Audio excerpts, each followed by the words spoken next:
اور بولے ہمارے دل خلاف ہے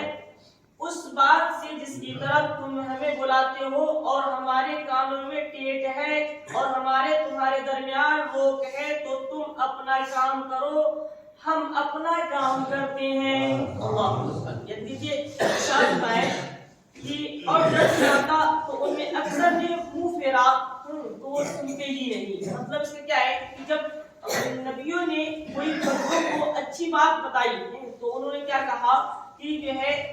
ہم اس بات کو نہیں مانتے ہیں، اور ہم جس پر ہیں اس پر ہی صحیح انہوں نے منہ پھیر لیا۔ جسے آج اگر کوئی بات بتاؤ نا تو لوگ اس کو ماننے کو تیار نہیں ہوتے اور بلکہ منہ پھیر لیتے ہیں، توجہ سے قبول کر سننا ہے۔ مشرکین حضرت نبی کریم صلی اللہ علیہ وسلم سے ہم اس کو سمجھ ہی نہیں سکتے، یعنی توحید و ایمان کو، یعنی وہ کہہ رہے ہیں کہ ہم شرک ادا ہو جاتے ہیں، کیونکہ کسی بھی نبی کی، اور یہاں پر میرے نبی صلی اللہ علیہ وسلم کی بات چلی ہے، میرے نبی صلی اللہ علیہ وسلم کا دامن محبت، دامن اقدس، دامن مقدس جس نے تھاما اللہ نے اسے بلندی عطا فرمائی۔ سیدنا ابوبکر صدیق نے تھاما اللہ نے بلندی عطا فرمائی، سیدنا عثمان غنی نے تھاما اللہ نے بلندی عطا فرمائی، مولا علی رضی اللہ تعالیٰ عنہ نے تھاما اللہ نے بلندی عطا فرمائی، عثمان غنی نے تھاما اللہ رب العزت نے بلندی عطا فرمائی، یہاں تک کہ جتنے صحابی ہوئے ہیں ہر صحابی نے بلندی عطا فرمائی۔ کیوں؟ کہ جو ہے نبی سے محبت کرتا ہے نا اللہ اس کے لیے جو ہے بلندیاں عطا فرماتا ہے۔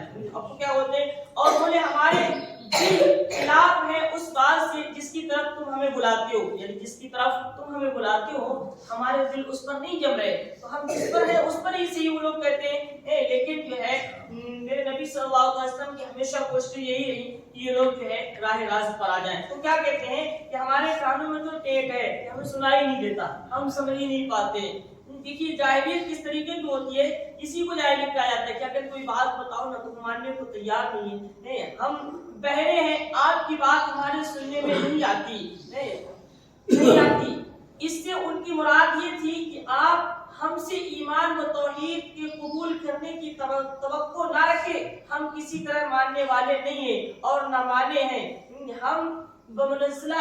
اس شخص کے ہے جو نہ سمجھتا ہو اور نہ سنتا ہو، بمنزلہ اس شخص کے ہیں کہ جو نہ سنتا ہو اور نہ سمجھتا ہو، تو ہم جس طریقے کے ہیں ہم ویسے ہی رہیں گے، آپ کی بات ہمارے دل پر اثر نہیں کرتی ہے، نہ ہم یوں سمجھ لیجیے کہ نہ ہم سمجھ سکتے ہیں اور نہ ہی آپ کی بات کو مان سکتے ہیں۔ بہت سے لوگ ایسے ہوتے ہیں آج کے دور میں بھی آپ نے دیکھا ہوگا کہ اگر ان کو کوئی بات سمجھائی جائے تو وہ نہ سمجھتے ہیں اور نہ مانتے ہیں۔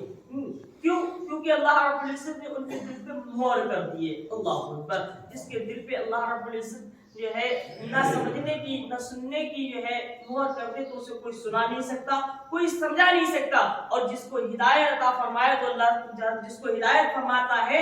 تو اس کو کوئی ہدایت سے روک نہیں سکتا، اس کو کوئی گمراہ نہیں کر سکتا۔ میرے نبی صلی اللہ علیہ وسلم نے بہت سے لوگوں کو سمجھانے کی کوشش کی، کچھ کے سمجھ میں آیا کچھ کے سمجھ میں نہیں آیا، لیکن جس کے سمجھ میں آیا تو اللہ نے اسے بلندی عطا فرمائی۔ وہ لوگ نہ سمجھتے نہ سمجھے، لیکن جن لوگوں نے سمجھ لیا اللہ رب العزت نے ان کا بیڑا پار کر دیا۔ دین کی مخالفت تو ہم آپ کی بات ماننے والے نہیں ہیں، یعنی جو کہ نبی کریم صلی اللہ علیہ وسلم کی بات ہر شخص نے نہیں مانی۔ یہ دین ہے،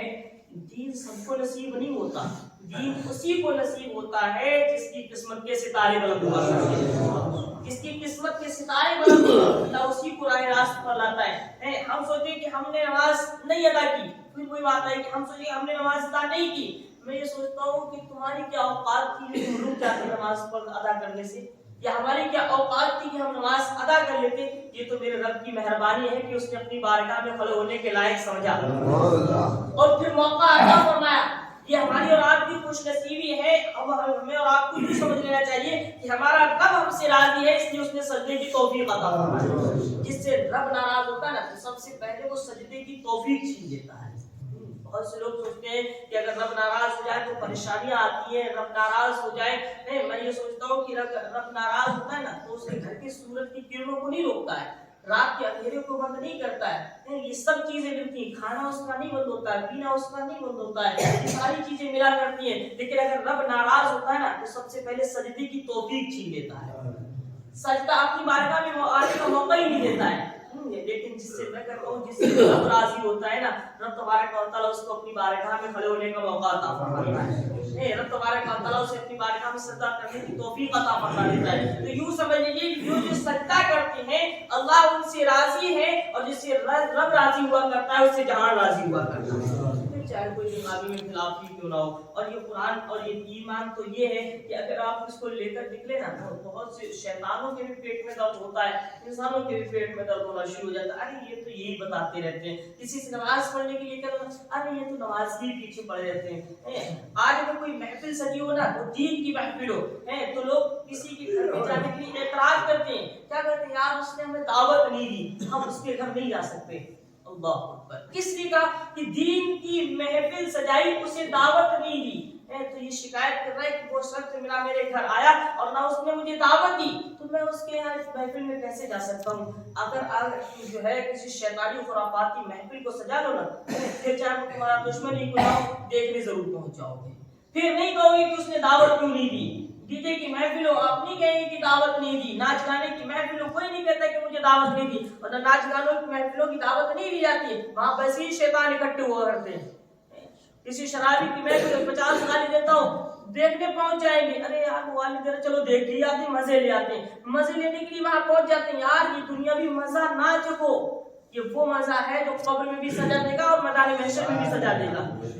لیکن جب نبی کی محفل ہونا تو یہ نہیں سوچنا کہ وہاں پر دعوت نہیں دی گئی، ارے وہاں پر تو دعوت نہ ہو، قسمت کے ستارے بلند ہوتے ہیں جس کو رب کے محبوب بلا لیا کرتے ہیں۔ لوگ کہتے ہیں محبوب کی محفل کو محبوب سجاتے ہیں، محبوب کی محفل کو محبوب سجاتے ہیں، آتے ہیں وہی جن کو سرکار بلاتے ہیں۔ یہاں تو قسمت کے فیصلے ہوا کرتے ہیں، محبوب کی محفل سجی ہو، دعوت ملے نہ ملے کوئی فرق نہیں پڑتا، ارے ہم کوئی اس کی محبت میں نہیں جا رہے، ہم تو اس کی محبت میں جا رہے ہیں جو دنیا میں بھی کامیابی عطا فرمائے گا، میدان محشر میں بھی کامیابی عطا فرمائے گا۔ ہم تو اپنے نبی سے پیار کرتے ہیں، نبی سے پیار کرنے کے لیے دعوت کی ضرورت نہیں ہوتی ہے، بس نبی سے پیار کرنے کے لیے نبی کا ذکر ہونا چاہیے، اور جب وہاں نبی کا ذکر ہو